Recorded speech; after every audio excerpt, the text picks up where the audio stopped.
This podcast is produced by OnPod, a video content studio near you.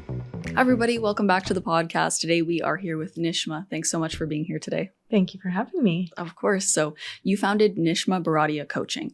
You work with people who are often the strong ones in their families and communities. What unique pressures do your clients face, and how do you support them in moving from surviving to thriving? I love that question. Yeah. So often my clients are the strong ones. So they kind of hold the blueprint of all this pressure, and the weight of the choices that they have aren't only their own.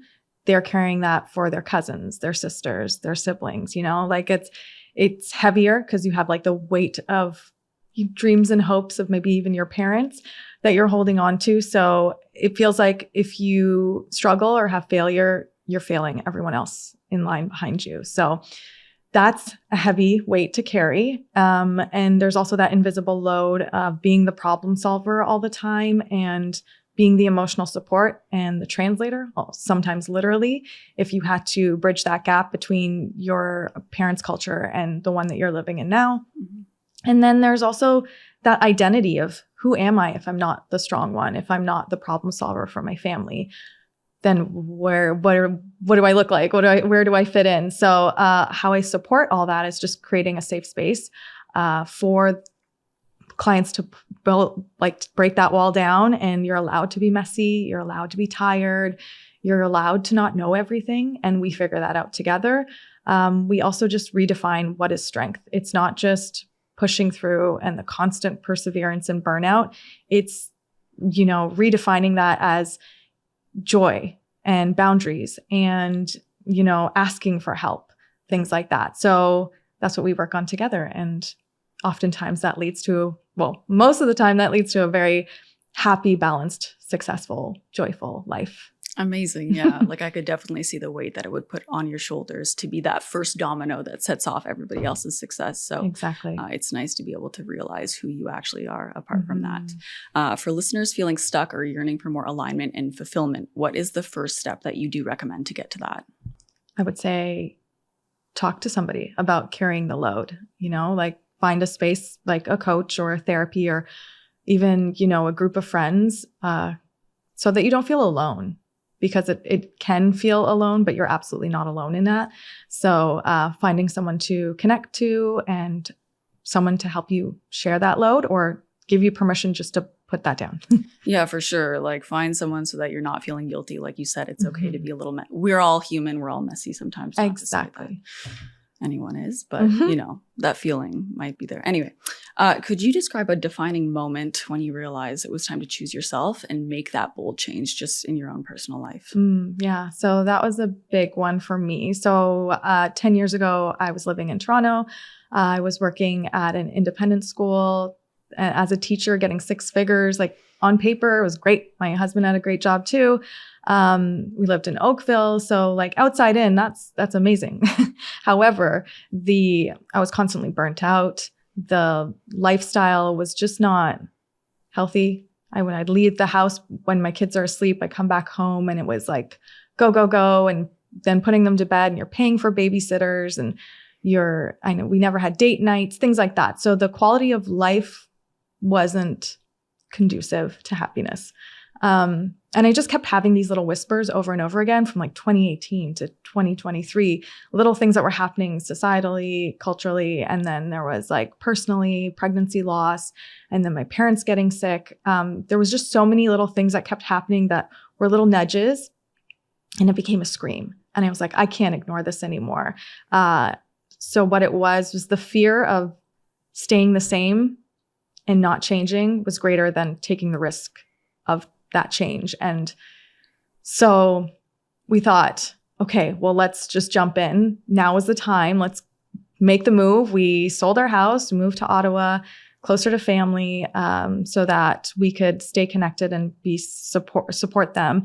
And then I was okay, if I'm leaving teaching, then I'm leaving teaching. And then I got certified as a coach. And I got my certification. I got the kids settled into school. And then I started my business and my brand. And then luckily, my husband could work from home. So he was able to transition as well. So we kind of just we thought if we're going to do it, we're going to do it now. So took that big, bold, brave risk. And the more risks I took and leaned in more to that change, I built that self-trust and that confidence to continue to do that. So, and now I'm here. So. Yes, great. And I'm so thankful that you're here. And I can even see, like, going back to the thing that you first said about taking care of everybody being your identity at a certain point. Like, you really did carry that through. Like, you were a teacher, so you have to teach a whole bunch of kids. You're a mother, you have to teach your children, and stemming back to, you had to show your siblings and other people how to actually survive and thrive in every atmosphere. So I really applaud that you were able to kind of use those screams. Unfortunately, they get to screams, but that's just life at a certain point, right? And now you own your own company and you're coaching and you're helping everybody else on your own terms. So that's amazing. Exactly. Yeah. In your own journey of relocating, returning to school, and starting a business all in 1 year, I think I read that on your blog. What did you learn about personal resilience and growth? I think that similar to redefining what strength is, resilience, I realized, is not just pushing through and dealing with all of the downsides. I realized that the resilience was repeatedly choosing myself and making choices that were outside of the blueprint that I'd seen. And that was like those bold moves and those big chances, and taking that on myself. I realized that's more so the resilience is doing what like my grandparents or my ancestors would have dreamed of, right? So I leaned into that, and I found that that's what took me from that survival to thriving.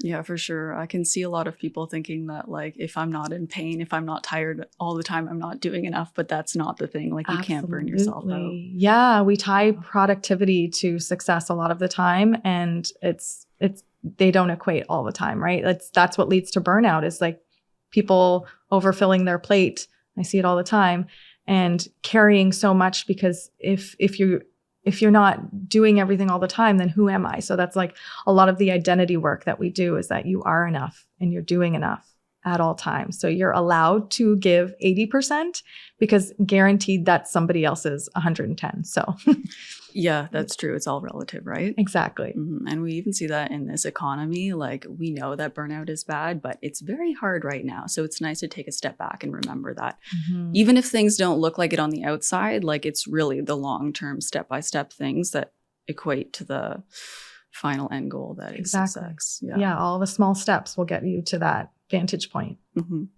A theme throughout your work is building self-trust and confidence. How have you seen mindset shifts impact your clients' lives? Yeah, actually, it's huge, and it's really exciting to watch. We're building capacity to be seen and heard, and instead of staying small and keeping our head down and apologizing for asking for things and asking even for what we need or want, moving into that.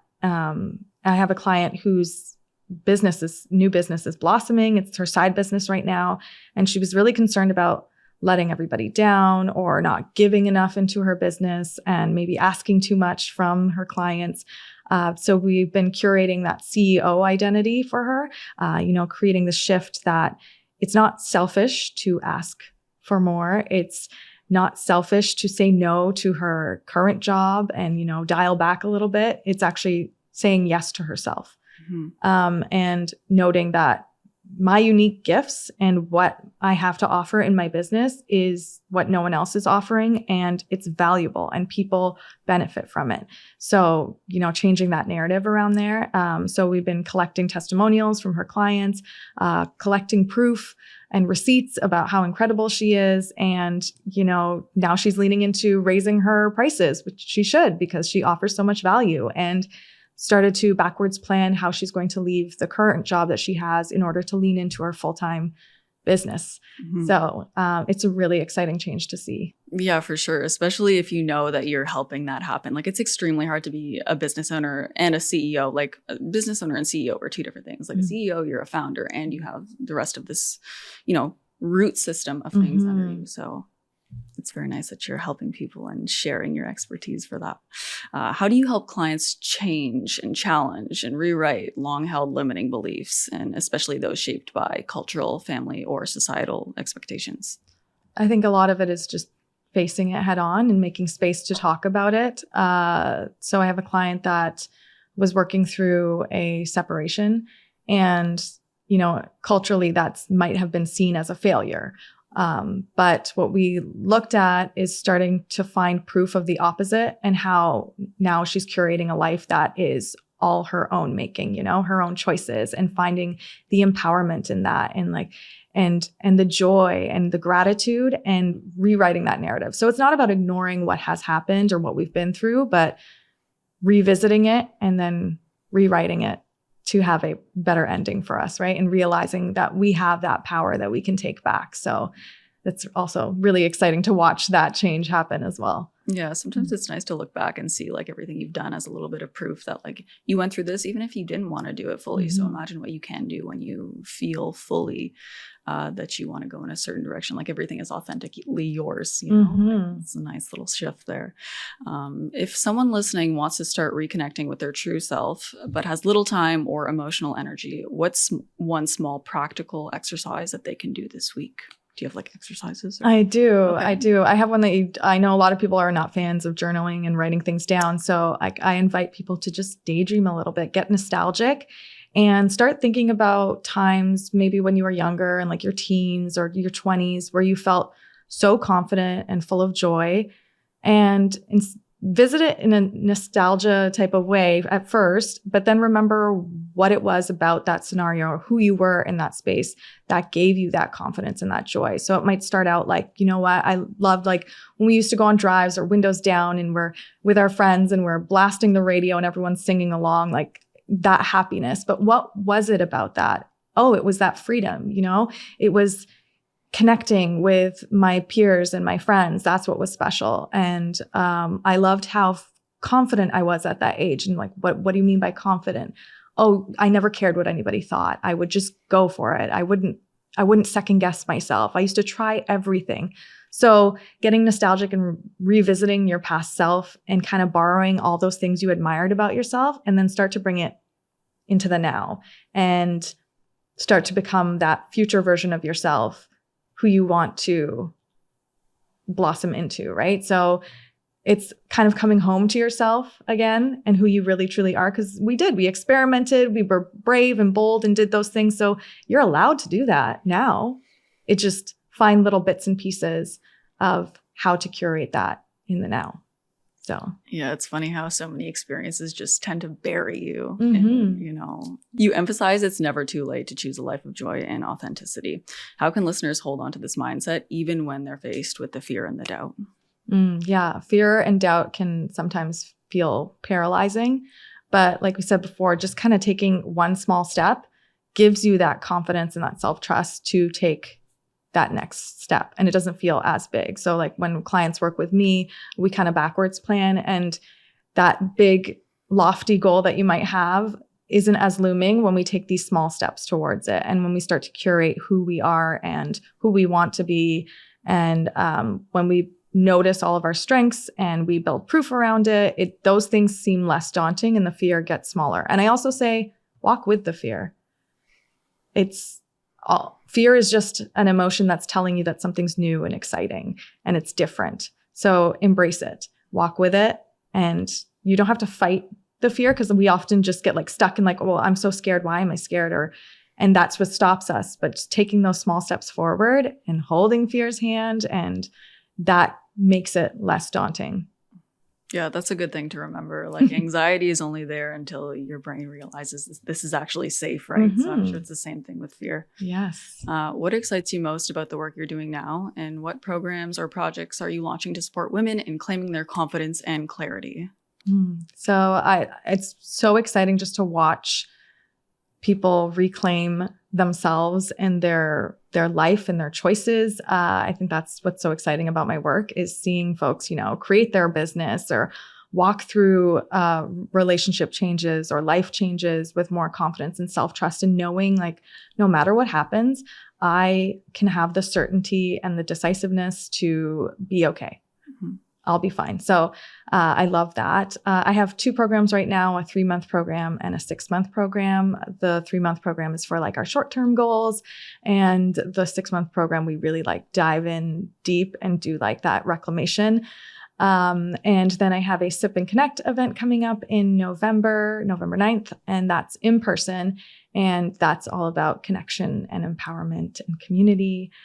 So yeah, lots of things going on that we're really excited about, and lots of ways to connect. Nice. I want to go back to that little thing about taking that big goal and breaking it down into, I guess, micro goals, you said. If someone wanted to do that today, is there any kind of advice you would give them to start out with that? I guess aside from making that goal, is there anything that you would recommend? I often challenge people to make it bigger. Okay. That's where I'd start, because especially as women and women of color, there's often this idea that we have to play small. So I would challenge you to make your goal even bigger. So if it's like you want the 5 clients, or you want this, you have this number goal, or you want to be more seen and put yourself out there, make it really tangible and obviously like achievable, but it can be bigger, because I know we still kind of play small. So yeah, there's like a big thing with self-limiting beliefs, right? Do you find that you have to work on that with clients?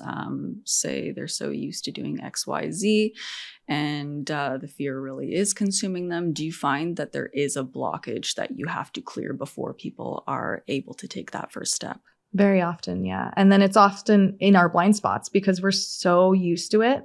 It's so ingrained in us to act or react in a certain way, like playing small, or, people pleasing and making sure everyone else is comfortable and taken care of before we do anything. So there's a lot of like where we go, oh yeah, I didn't realize I was doing that in this situation. And oh my gosh, so thank you for just calling that to attention, and then recognizing it when it does happen, so that when we encounter it the next time, we're like, oh, I'm doing that thing. I'm doing that thing I wasn't supposed to do, and kind of dialing it back, and then coming back into, choosing yourself, and it's not selfish, or saying no and giving a little less when you don't have to give 110%, right? And the fact that most of us are giving 110% where someone else may not be going above and beyond. Yeah, we have like giving that permission to like put that weight down, and the other people's expectations and opinions, just put that down, let it go. There's a lot that we have to like repeatedly practice that. And I'm sure the fear does come with those self-limiting beliefs, right? It's like when you're challenging that, that's where the fear will arise and kind of take you down a peg when you don't need that. And I think that's where having a coach actually comes into play as well. It's kind of like a job therapist, would you say? It's like building your own personal brand again through your own life, so you can show up consistently. Yeah, that's a beautiful way of putting it. Yeah. Yeah. Okay, great. Because I find that even, with my own problems or whatever, like you have to revisit it every single day, or it's really easy to kind of stray off and just go back into what's comfortable. So yes. I'm sure that's, don't take having a coach lightly. Like there's a lot of things that actually help, and coaches see things that you don't see 100% all the time. Exactly. We'll notice the blind spots, and we're all so good at coping and managing stress that you don't realize that you're doing it again. Yeah. So revisiting that, like you said, revisiting habits and noticing where we're letting everyone else needs supersede ours. It takes practice. All of it is practice, and like being a bit of a nerd, but it's also like that neuroplasticity and rewiring your brain and that happens through practice, right? And making those neural pathways stronger and that connection faster. So the more that we practice these skills together, and like you said, where a coach can kind of see the blind spots and notice what's happening and give you the skills and the tools to approach it differently, then they become new habits and a new narrative. And now we're acting in a new way, and acting like you're the future self you want to become, right? And you're making those decisions as her. So, and that becomes really powerful. No, yeah, I love that. as you called neuroplasticity thing. It's like you can't do a push-up, but you got to do that push-up every single day to be able to do 10 push-ups in a row. So keep practicing, right? Exactly that. Yeah. Now, where can listeners learn more about your coaching, join your community, or book a clarity call with you? Absolutely. So you can find a lot of information on my website. So nishmabharadia.com. And then my community is primarily, I'm pretty active on Instagram. So nishma.bharadia. It's all, you can find me all under my name. And booking a clarity call is free. So I spend 30 minutes just kind of chatting to see where you at and if we're a good fit. And it's no pressure. So yeah, it's always a great place to start. Yeah, for sure. Thank you so much for coming on today. I love your presence. It's very grounding and it's very supportive. So if anyone wants to take a look into Nishma's work, I really highly recommend it. Thank you for having me today.